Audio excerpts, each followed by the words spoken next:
আমি দুনিয়াতে এসেছি কেন? এক সময় তো আমি ছিলাম না, আবার এক সময় আমি থাকবও না। কেউ এসে চিরস্থায়ী হতে পারে নাই, তো আমরাও পারবো না। তো আল্লাহ পাক আমাদেরকে সৃষ্টিটা করলেন কেন? আমার কাছে আমার রব কি চান?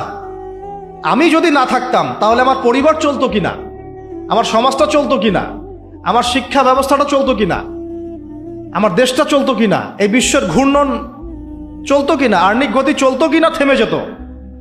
উত্তর না। আমি না থাকলে আর্নিক গতি থামতো না।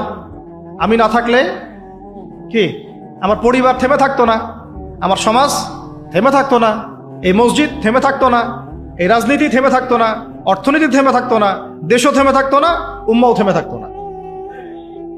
তাহলে আল্লাহ পাক আমাকে কেন সৃষ্টি করলেন? আমার কি রোল আছে এখানে? আমার কি ভূমিকা? এই এতটুকু চিন্তা করার মতো আমাদের জেনারেশন আমরা পাচ্ছি না। আপনারা ফোন বের করে ছবি তুলতেছেন, ভাবেন এগুলো নিয়ে। আমাকে দিয়ে কি করবেন? আমাদের তো কিচ্ছু করার নাই এই কথাগুলো বলা ছাড়া। এই কথাগুলো বলা বা সচেতনতা তৈরি করা ছাড়া আমাদের হাতে কিছুই করার নাই। Not at all, absolutely nothing. কিচ্ছু করার নাই। এইসব ফ্যান্টাসি দিয়ে লাভ নাই।